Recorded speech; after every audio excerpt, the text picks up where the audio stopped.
معزز سامعین، پیش خدمت ہے عبدالرب بھٹی کا مشہور ناول بدروح، جسے میں آپ سب کے سامنے اندھیری کوٹھی کے نام سے پیش کر رہی ہوں۔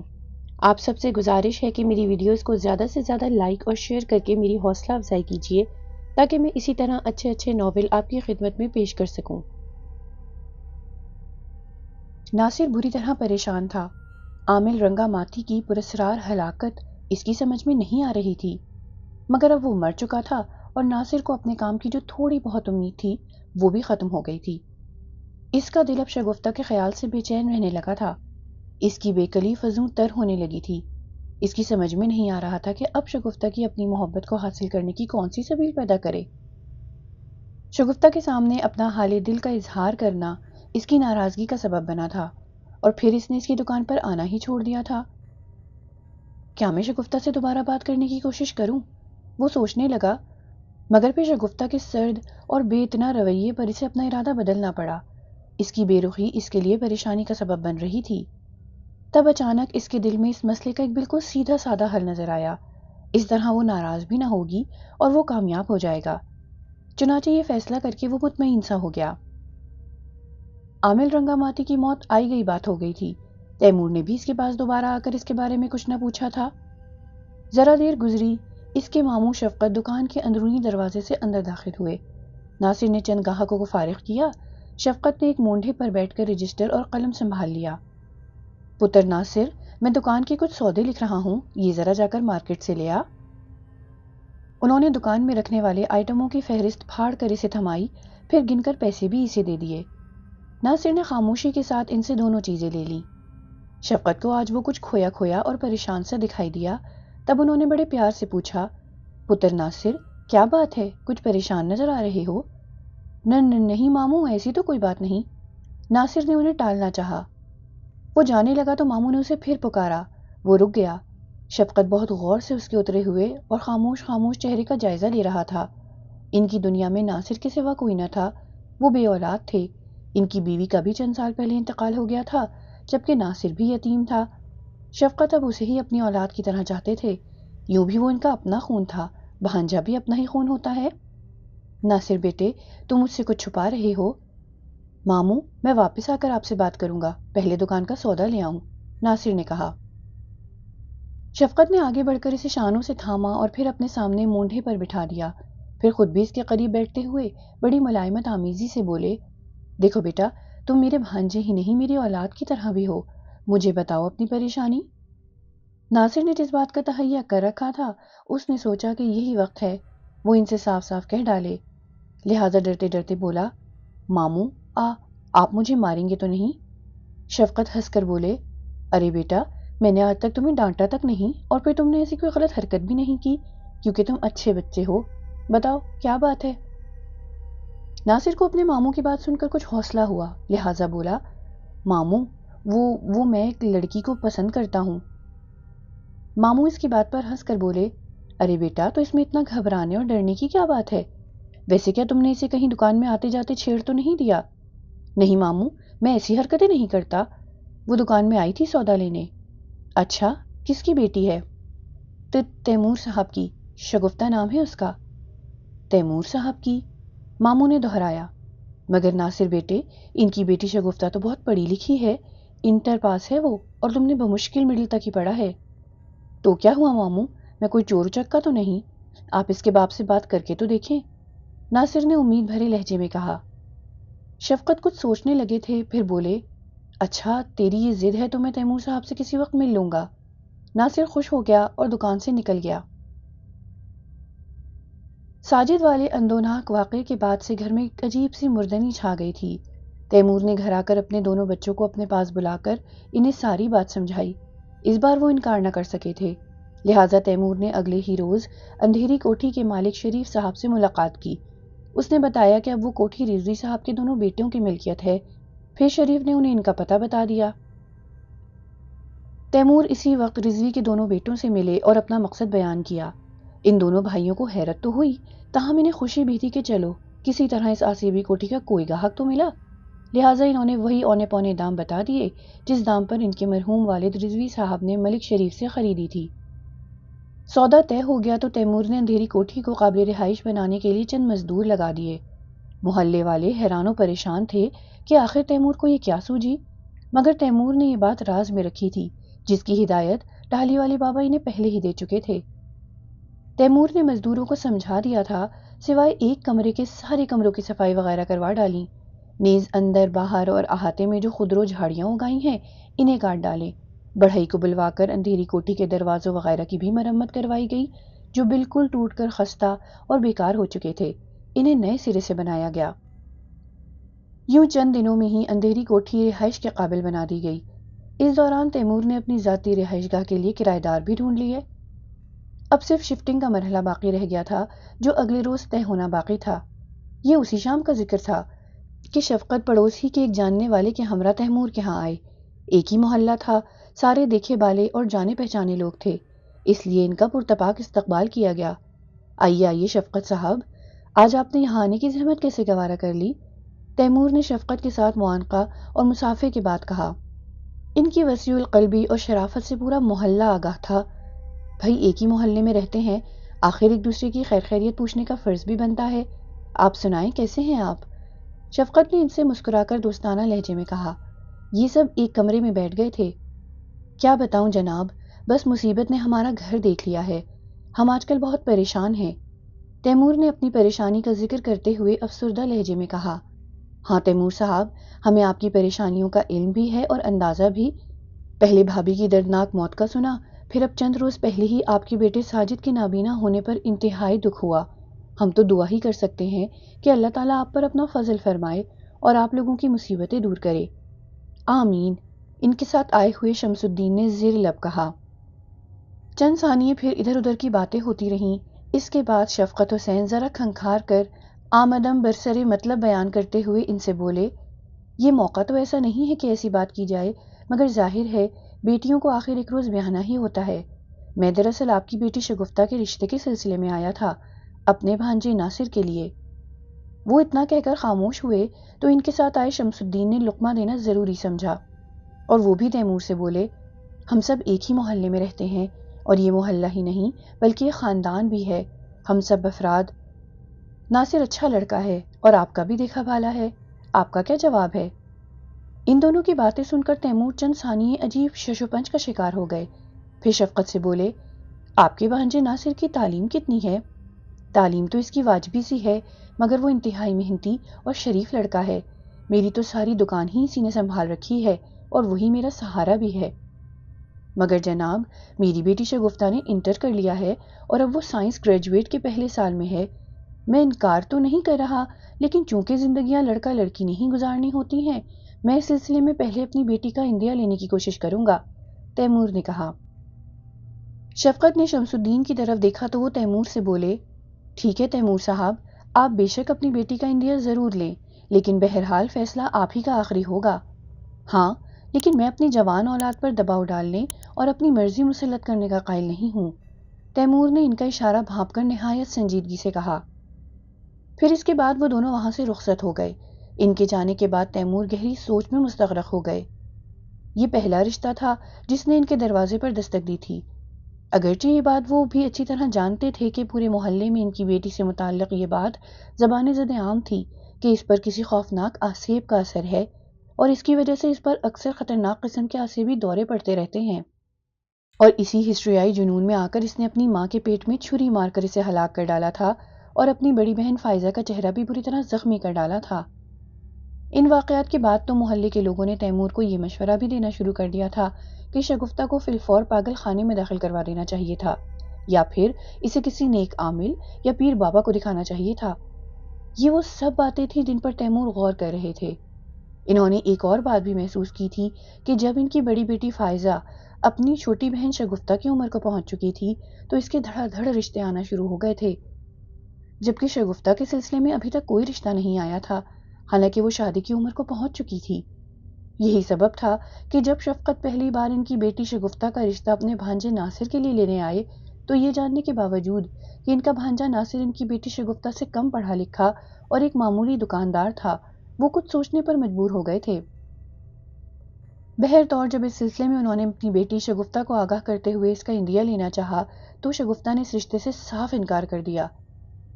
اگرچہ تیمور کو اس بات کی پوری توقع تھی کہ ان کی بیٹی شگفتہ اس رشتے سے صاف انکار کر دے گی، لیکن موجودہ حالات کا انہوں نے جس دور اندیشی اور باریک بینی سے جائزہ لیا تھا وہ انہیں جھٹلا بھی نہیں سکتے تھے۔ چنانچہ انہوں نے شگفتہ کو واضح الفاظ میں سمجھانے کی کوشش کی۔ دیکھو بیٹی، میں تم پر اپنی مرضی مسلط کرنا نہیں چاہتا، لیکن موجودہ حالات میں میرا خیال ہے کہ ناصر جیسے سیدھے سادے اور شریف لڑکے کا رشتہ تمہارے لیے برا نہیں۔ شگفتہ نے سنجیدگی سے کہا، ابو، میں آپ کی بات سمجھ رہی ہوں، لیکن ابھی میں شادی کیسے کر سکتی ہوں؟ میری پڑھائی ادھوری رہ جائے گی، اور پھر اتنی جلدی کیا ہے؟ تیمور بیٹی کی بات سن کر خاموش ہو گئے۔ اس کے چند روز بعد تیمور اپنے دونوں بچوں ساجد اور شگفتہ کے ساتھ اس اندھیری کوٹھی میں شفٹ ہو چکے تھے۔ اپنا مکان انہوں نے کرائے پر دے دیا تھا۔ اندھیری کوٹھی میں آ کر انہوں نے اپنے کمرے بانٹ لیے تھے۔ ساجد بیچارہ نابینا تھا، اس لیے اس کا کمرہ شگفتہ اور تیمور کے کمروں کے درمیان رکھا گیا تھا۔ کوٹھی کی اوپری منزل کو بھی قابل رہائش بنا دیا گیا تھا، مگر وہ حصہ خالی تھا اور ٹہلی والے بابا کی نصیحت کے مطابق اسے بھی آباد کرنا تھا۔ چنانچہ تیمور نے کرایہ داروں کی تلاش شروع کر دی اور انہوں نے کوٹھی کے باہر اوپری منزل کی بیرونی طرف ایک بڑا سا بورڈ بھی کرائے کے لیے خالی ہے لکھ کر لگا دیا۔ اندھیری کوٹھی کے جس کمرے میں اس آسیبی مخلوق کی شکستہ قبر تھی وہ کوٹھی کے جنوبی اور قدرے بعید ترین گوشے میں تھا۔ اس کے دروازے کی مرمت کروا کے اسے بند کرا دیا گیا تھا اور ٹہلی والے بابا نے اس کمرے میں جانے سے انہیں سختی سے منع کر رکھا تھا۔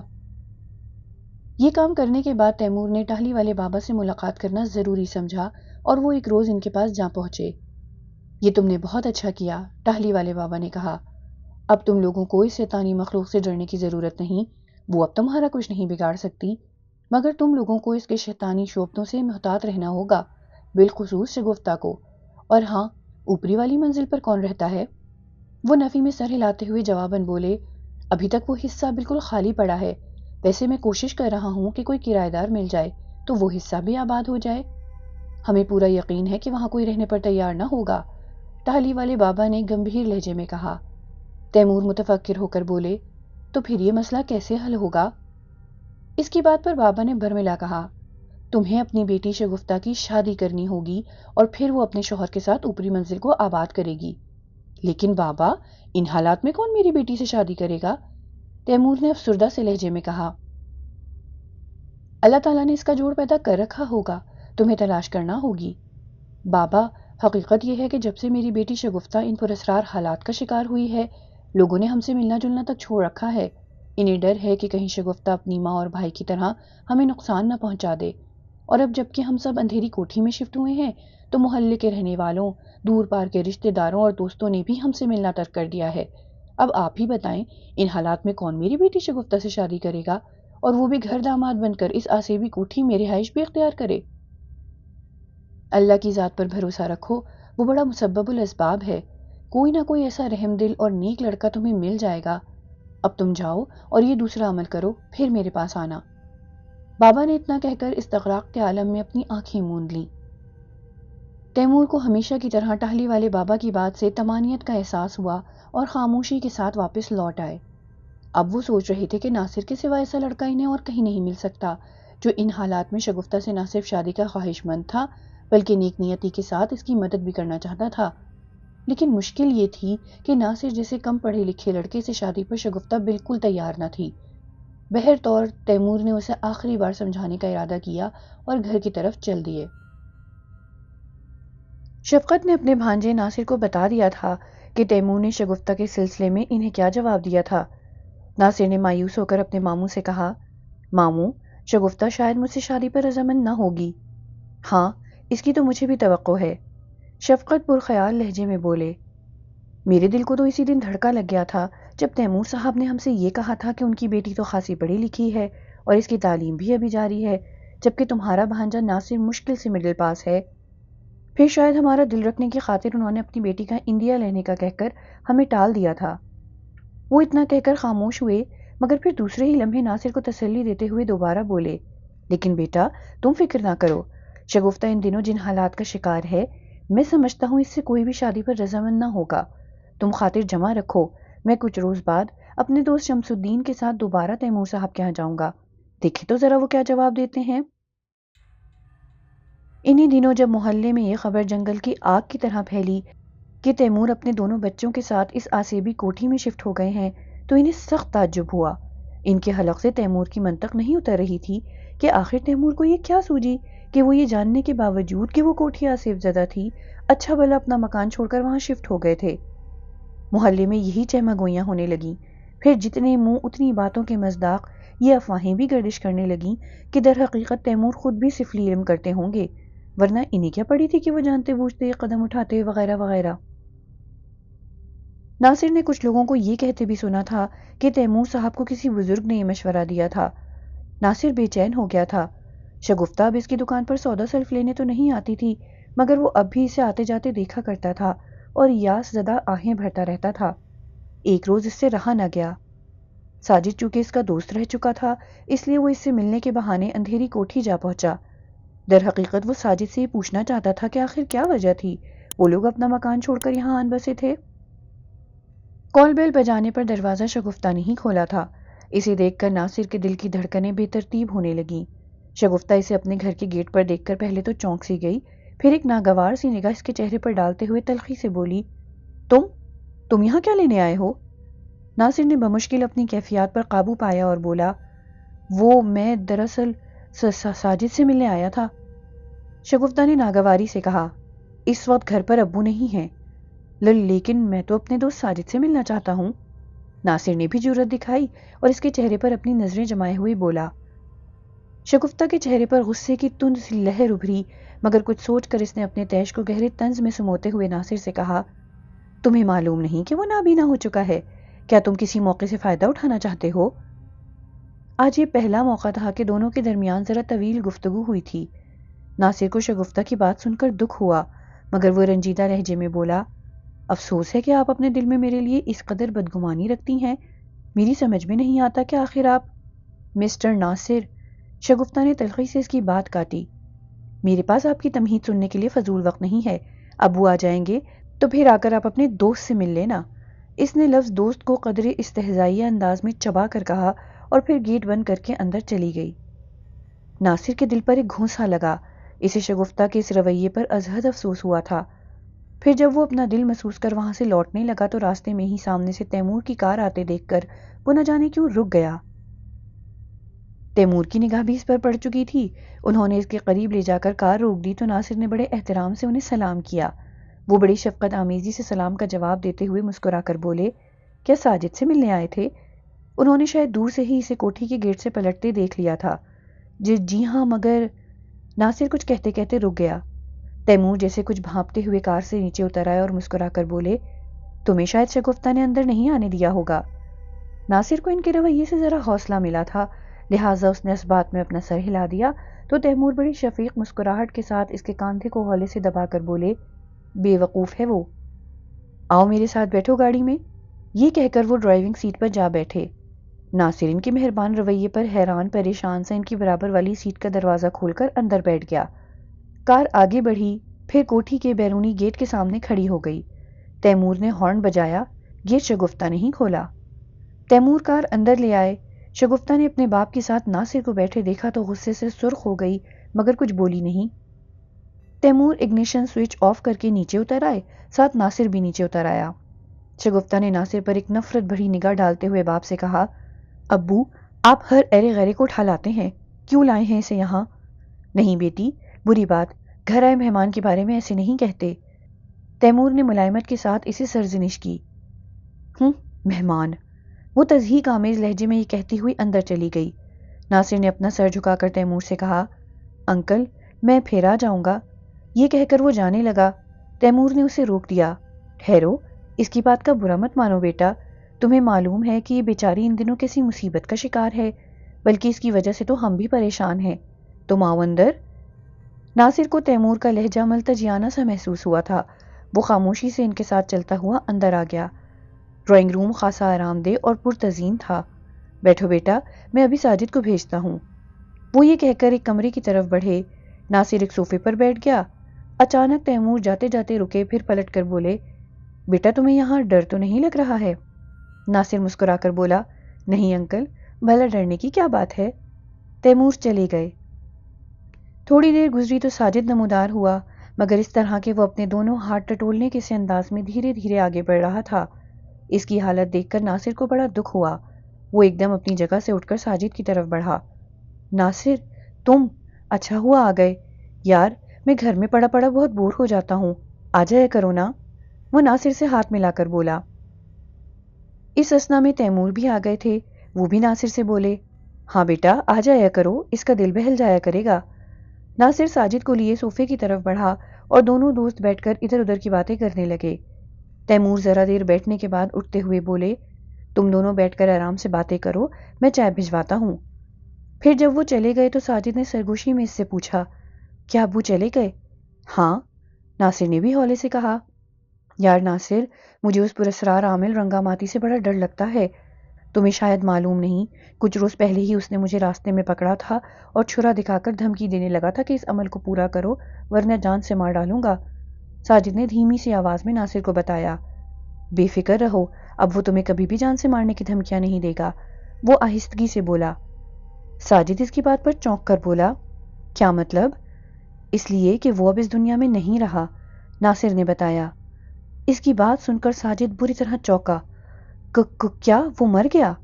ہاں، مگر کیسے؟ اس کے پوچھنے پر ناصر نے اسے مختصراً سارا حال بتایا۔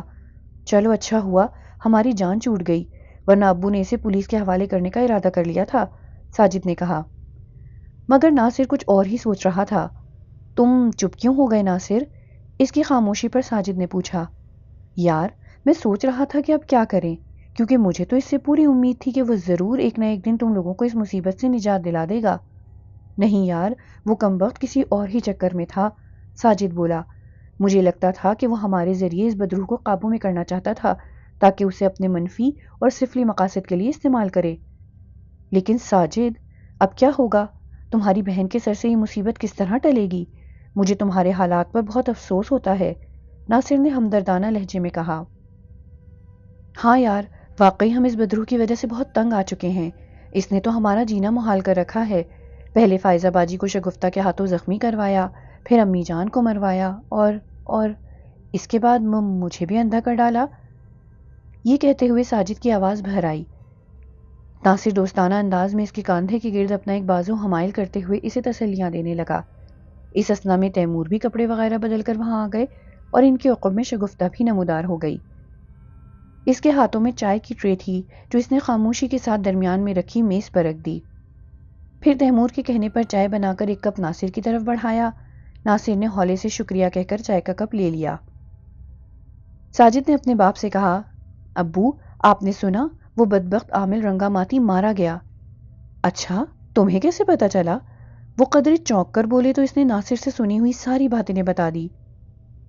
انکل، آخر آپ لوگوں نے اس مصیبت سے چھٹکارا پانے کے لیے کچھ سوچا بھی ہے یا نہیں؟ ناصر نے تیمور سے پوچھا۔ ہاں بیٹا، ہم ایک نیک بزرگ ٹہلی والے بابا سے ملے تو ہیں، اور انہوں نے ہی ہمیں یہ مشورہ دیا تھا کہ وہ آسیبی مخلوق بہت خطرناک ہے، اسے ایک مرحلہ وار حکمت عملی کے تحت ہی ختم کرنا پڑے گا۔ اس کے لیے سب سے پہلے ٹالی والے بابا نے مجھے اس اندھیری کوٹھی میں رہائش اختیار کرنے کا مشورہ دیا ہے۔ دیکھیں اب آگے کیا کہتے ہیں، لیکن جب سے ہم یہاں آ کر آباد ہوئے ہیں لوگوں نے ہم سے ملنا جلنا بھی ترک کر دیا ہے۔ تم پہلے شخص ہو جو ہم سے ملنے آئے ہو۔ انکل، آپ پریشان نہ ہوں، انشاءاللہ آپ کی مصیبت ضرور دور ہو جائے گی، اور میں بھی یہاں اپنے دوست ساجد سے ملنے کے لیے آتا رہوں گا، ناصر نے تیمور سے کہا، اور غیر ارادی طور پر اس کی نظر جب ان کے قریب بیٹھی شگفتہ پر پڑی تو وہ اسے بڑی طنزیہ نظروں سے دیکھ رہی تھی۔ وہ ناصر سے پہلی بار مخاطب ہو کر بولی، نہیں، ہمیں تمہاری مدد کی ضرورت نہیں ہے، تم جا کر اپنی دکان سنبھالو۔ ناصر خفیف سا ہو گیا، پھر جیسے اس کی بات کا برا منائے بغیر کھڑے ہو کر تیمور سے بولا، اچھا انکل، اب میں چلتا ہوں۔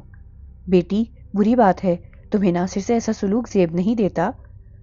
ناصر کے جانے کے بعد تیمور نے شگفتہ کو ٹوکتے ہوئے کہا، ابو، میں ناصر جیسے چھچورے لڑکوں سے اچھی طرح واقف ہوں، یہ دوسروں کی کمزوریوں سے فائدہ اٹھانے کی کوشش کرتے ہیں، اگر کوئی ہم سے نہیں ملتا تو بے شک نہ ملے، ہمیں کسی کی ہمدردی کی ضرورت نہیں ہے۔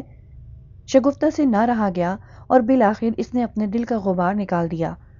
تیمور نے قدرے سنجیدہ لہجے میں شگفتہ سے پوچھا، ناصر نے تم سے بھلا کس قسم کا چھچور پن کیا ہے؟ میں ہی نہیں، اسے سارا محلہ جانتا ہے، وہ ایک شریف اور محنتی لڑکا ہے۔ مگر ابو، ہمیں کسی کی ہمدردی کی ضرورت نہیں ہے، وہ بولی۔ تیمور کے دل و دماغ میں ہنوز ٹہلی والے بابا کی نصیحت گونج رہی تھی، لہٰذا وہ اس سے بولے، بیٹی ہم لوگ اس وقت جن نازک حالات سے دوچار ہیں، ہمیں بعض کڑے فیصلے کرنا ہوں گے۔ یہ کہہ کر انہوں نے ٹہلی والے بابا کی نصیحت کے بارے میں اسے صاف صاف بتا دیا کہ اس پراسرار آسیبی مصیبت سے چھٹکارا پانے کے لیے انہیں مرحلہ وار ان کے کہنے پر حرف بحرف عمل کرنا ہوگا، اور کوئی ایسا گھر داماد ڈھونڈنا پڑے گا جو اس سے شادی کے بعد کوٹھی کی اوپری منزل کو آباد کرے۔ تو ٹھیک ہے ابو، کیا پھر ایک ناصر ہی رہ گیا ہے گھر داماد بنانے کے لیے؟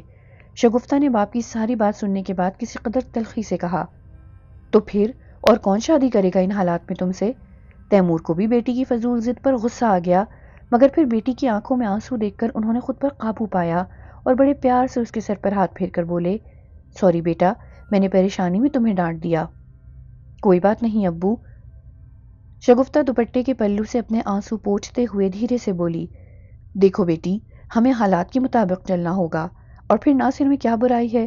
فقط یہ کہ وہ تم سے کم پڑھا لکھا ہے، مگر یہ کوئی اتنا بڑا عیب نہیں ہے۔ پھر تم اپنے حالات بھی دیکھو، ناصر کے دل میں ہماری مدد کرنے کا ایک جذبہ ہے، وہ نیک اور شریف لڑکا ہے اور محنتی بھی۔ پھر سب سے بڑی بات یہ ہے کہ وہ تم سے بہت محبت کرتا ہے۔ میرا دل کہتا ہے کہ تمہاری اس کے ساتھ اچھی زندگی گزرے گی۔ پلیز بیٹی ہاں کر دو، ایسا نہ ہو کہ وقت گزر جائے۔ شگفتہ سے اپنے باپ کی یہ حالت دیکھی نہ گئی، وہ ساری بات سمجھ رہی تھی اور اس وقت کو بھی کوس رہی تھی جب اس منحوس آسیب نے ان کے گھر ڈیرا ڈال دیا تھا، اور پھر آہستہ آہستہ حالات اس قدر مخدوش ہوتے چلے گئے کہ وہ خود مجرم بن کر رہ گئی۔ اب نوبت یہ آ گئی تھی کہ اسے ناصر سے شادی پر آمادہ ہونا پڑ رہا تھا۔ شگفتہ نے اسے اپنا نصیب جان کر بالآخر اقرار میں اپنا سر جھکا دیا۔ شگفتہ کے اقرار کرنے کی دیر تھی کہ تیمور نے ناصر کے ماموں شفقت کے دوست شمس الدین سے ملاقات کر کے انہیں اشارہ دے دیا۔ پھر کیا دیر تھی، چٹ منگنی پٹ بیاہ والی بات تھی۔ ناصر اور شگفتہ کی شادی کر دی گئی، لیکن بات پکی ہونے سے پہلے تیمور نے ناصر کو ہی نہیں بلکہ اس کے ماموں شفقت کو ساری باتوں سے آگاہ کرتے ہوئے اپنی مجبوری کے بارے میں بتا دیا تھا کہ شادی کے بعد ناصر اور شگفتہ اس کوٹھی میں ہی رہیں گے۔ اس آسیب سے چھٹکارا پانے کے بعد دونوں کی مرضی ہوگی کہ وہ کہیں بھی رہیں۔ شفقت اور ناصر کو کوئی اعتراض نہ ہوا، یوں یہ دوسرا مرحلہ بھی خوش اسلوبی کے ساتھ طے پا گیا۔ ناصر اپنی محبت کو پا کر خوشی سے نہال ہو گیا تھا، اسے یقین ہی نہیں آ رہا تھا کہ اس کی شادی شگفتہ سے ہو گئی تھی۔ اس شادی میں تھوڑے بہت لوگوں نے شرکت کی تھی۔ دونوں کا کمرہ کوٹھی کی اوپری منزل میں سجا دیا گیا تھا۔ رات 12 بجے کا وقت تھا اور شگفتہ دلہن بنی حجلہ عروسی میں بیٹھی تھی۔ اس کا چہرہ آنسوؤں سے تر تھا جو اس کے شہابی رخساروں سے یوں بہے جا رہے تھے جیسے اس کے ارمانوں کا خون کر دیا گیا ہو۔ وہ اپنے نصیب پر رو رہی تھی۔ ناصر ابھی کمرے میں نہیں آیا تھا، مگر شگفتہ وہ واحد نوبیاہتا دلہن تھی جس کے دل میں اپنے مجازی خدا کے انتظار کی ذرا بھی بے چینی نہ تھی۔ اب کیا ہو سکتا تھا، وہ اس کی دلہن بن چکی تھی، ناصر اس کا شوہر تھا اور وہ اس کی بیوی۔ اسے اب بہر صورت یہ رشتہ نبھانا تھا۔ وہ سر جھکائے آبدیدہ چہرے کے ساتھ گٹھڑی بنی بیٹھی تھی کہ مان دروازے پر آہٹ ہوئی۔ وہ سمجھ گئی کہ اس کا دلہا یعنی ناصر اندر داخل ہوا ہے۔ نوبیاہتا دلہن کے فطری احساس تلے مارے شرم کے اس کا دل بے طرح دھڑکنے لگا۔ پھر قدموں کی چاپ ابھری، کوئی دھیرے دھیرے چلتا ہوا بیڈ کی طرف بڑھ رہا تھا۔ اس کے بعد بیڈ پر اسے کسی کے دھنس کر بیٹھنے کا احساس ہوا۔ پھر ایک ہاتھ نے دھیرے سے اس کا زرتار گھونگھٹ ہٹایا اور اس کی ٹھوڑی پر ہاتھ لگا کر چہرہ اوپر کیا۔ ایسے موقعوں پر کسی بھی نوبیاہتا دلہن کا دل مسرت و شادمانی سے لبریز ہوتا ہے، لیکن شگفتہ کا دل نفرت کے شعلوں سے سلگ اٹھا۔ وہ یہ سمجھ رہی تھی کہ ناصر نے ان کی کمزوری سے خوب فائدہ اٹھایا ہے، لہٰذا اس نے مسکرانا تو درکنار ایک عام نگاہ بھی اس پر نہ ڈالی۔ لیکن پھر دوسرے لمحے اس نے سوچا کہ ناصر کو بھی وہ خوش نہیں رہنے دے گی، وہ اس کی جھکی ہوئی نگاہوں کو نئی نویلی دلہن کی شرم سے نہ تعبیر کرے، لہٰذا اس نے ایک دم آنکھیں کھول دیں۔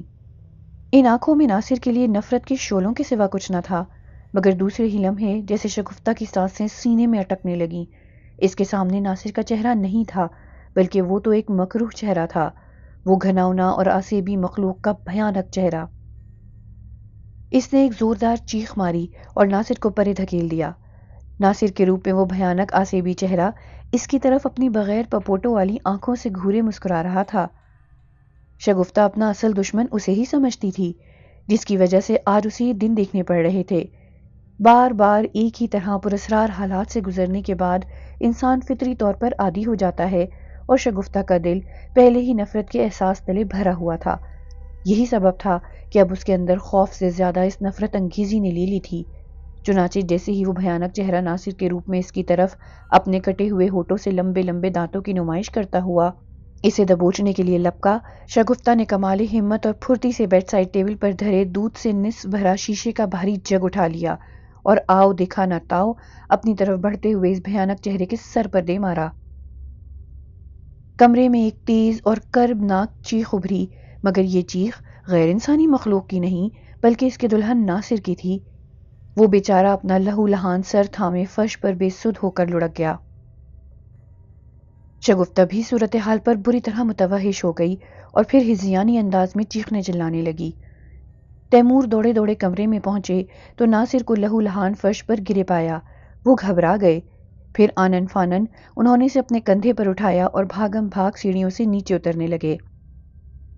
گھبراہٹ اور پریشانی کے باعث اور کچھ ناصر کے بے سدھ وزن نے سیڑھیاں اترتے ہوئے ان کے قدم لڑکھڑا دیے، نتیجتاً ان کے پاؤں لڑکھڑا گئے اور پھر وہ اپنا توازن قائم نہ رکھ سکے اور سیڑھیوں سے فٹ بال کی طرح گرتے لڑکتے قلابازیاں کھاتے ہوئے ناصر سمیت نیچے آ رہے۔ پھر نچلی منزل کے فرش پر گرتے ہی ان کا سر کسی ٹھوس شے سے ٹکرایا اور ان کا ذہن تاریکیوں میں ڈوبتا چلا گیا۔